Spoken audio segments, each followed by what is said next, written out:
नमस्कार दोस्तों, मैं नरेंद्र आपका एनके अकेडमी में स्वागत करता हूं। आज अपना रहेगा डीएमसीसीएल का पेपर। नेक्स्ट पेपर रहेगा अपना पेपर नंबर 7।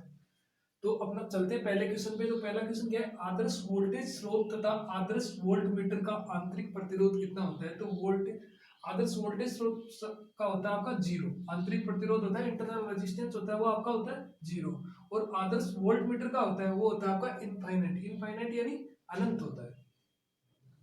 नेक्स्ट क्वेश्चन अपना क्वेश्चन नंबर 2, कौन सा वोल्ट मीटर कम शक्ति लेता है। तो वो कौन सा आपका वाट मीटर है जो कि कम वोल्ट मीटर है जो कि कम शक्ति कम पावर खपत करता है। तो वो होता है आपका विद्युत स्थितिक प्रकार का वोल्ट मीटर है, वो कम शक्ति लेता है। नेक्स्ट क्वेश्चन अपना क्वेश्चन नंबर 3, गैल्वेनोमीटर की वोल्टेज संवेदनशीलता कितनी होती है। तो गैल्वेनोमीटर की वोल्टेज संवेदनशीलता किस प्रकार डिपेंड करते हैं। तो वो करते हैं आपकी SV बराबर थीटा अपॉन ई। नेक्स्ट क्वेश्चन अपना क्वेश्चन नंबर 4, एक ही क्षमता की केबल की तुलना में एक ओवरहेड लाइन का इंडक्टेंस कितना होता है। यानी अपने एक केबल की तुलना ओवरहेड लाइन से कर रहे हैं तो उसका इंडक्टेंस कितना होगा। तो वो क्या होगा आपका ज्यादा होगा।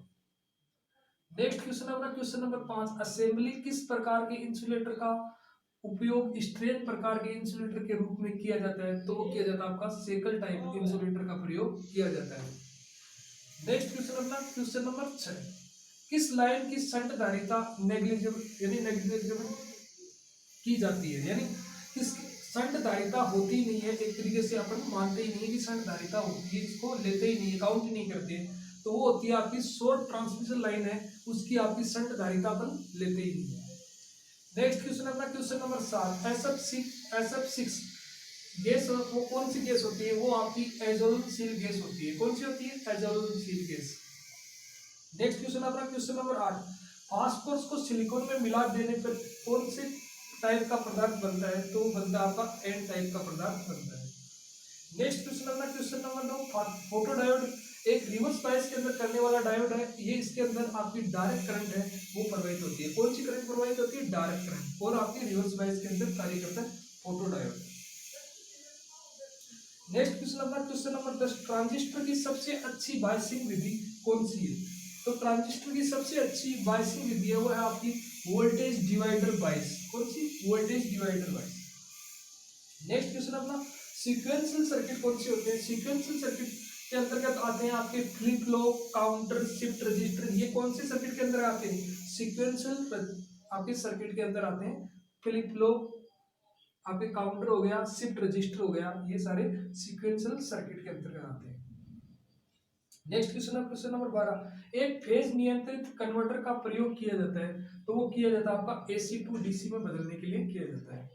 नेक्स्ट क्वेश्चन अपना क्वेश्चन नंबर 13, SCR की गेट ट्रिगरिंग के लिए सबसे इफिशिएंट सिग्नल कौन सा है। यानी गेट के अंदर अपन ट्रिगरिंग अपन सप्लाई देते हैं, गेट को SCR को ऑन करने के लिए गेट के अंदर सप्लाई देते हैं।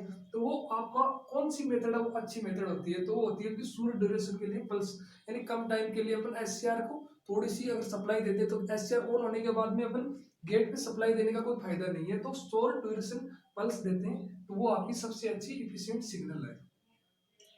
नेक्स्ट क्वेश्चन है क्वेश्चन नंबर अपना 14, प्रतिरोधक भार वाले single phase voltage half wave converter का आउटपुट वोल्टेज का औसत मान कितना होगा। तो औसत मान होता है तो वो होता है आपका Vm/2 पाई कोष्टक 1 प्लस कोस एल्फा। ये होता है आपका औसत एवरेज मान आपका हाफ वेव का, किसका, हाफ वेव कन्वर्टर। तो इसका स्क्रीनशॉट ले लो और इसको नोट कर लो।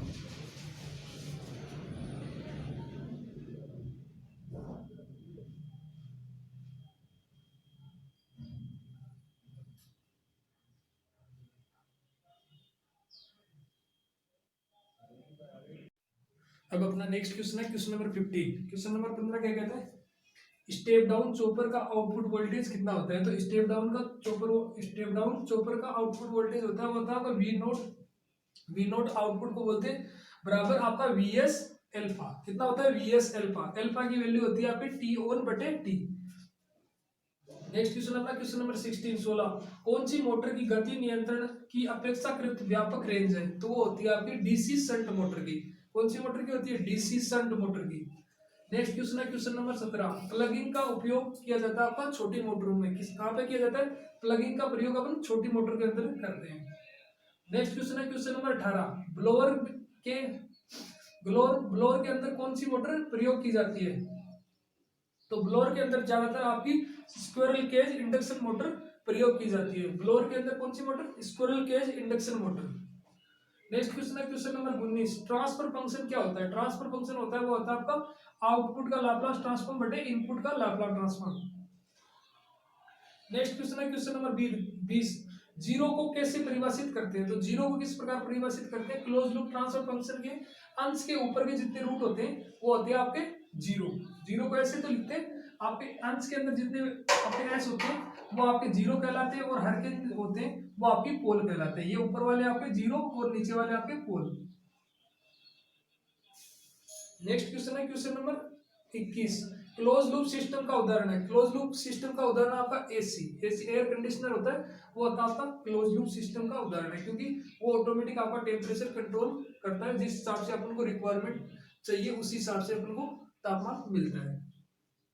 क्वेश्चन नंबर 22, एक पीएनपीएन उपकरण है जिसे एक छोटे धनात्मक गेट द्वारा चालन की प्रेरित किया जा सकता है तथा एक ऋणात्मक गेट संकेत द्वारा बंद किया जा सकता है। तो वो होता है आपका जीटीयू, गेट टर्न ऑफ, यानी गेट से ही अपन ऑन कर सकते हैं, गेट से ही अपन ऑफ कर सकते हैं, वो आपका उपकरण है जीटीयू। नेक्स्ट क्वेश्चन है question number 23, open loop transfer function 1/s कोष्टक s+1 का टाइप कौन सा है? तो वो है आपका टाइप 1, यानी s की पावर कितनी है? तो s की पावर कितनी है? 1। तो यहाँ पे कौन सा सिस्टम हो गया? पावर हो गया आपका, टाइप हो गया 1 टाइप। नेक्स्ट क्वेश्चन है question number 24, sine wave signal कौन सा सिग्नल है? तो साइन वेव सिग्नल है वो आपका पावर सिग्नल है, क्योंकि पीरियोडिक जितने भी पीरियोडिक सिग्नल होते हैं वो आपके पावर सिग्नल की कैटेगरी के अंदर आते हैं। नेक्स्ट क्वेश्चन है क्वेश्चन नंबर 25, सभी कोजल सिस्टम के अंदर क्या होती है? मेमोरी होती है। सारे आपके कोजल सिस्टम है उसके अंदर आपकी मेमोरी होती है। इसका स्क्रीनशॉट ले लो और नोट कर लो।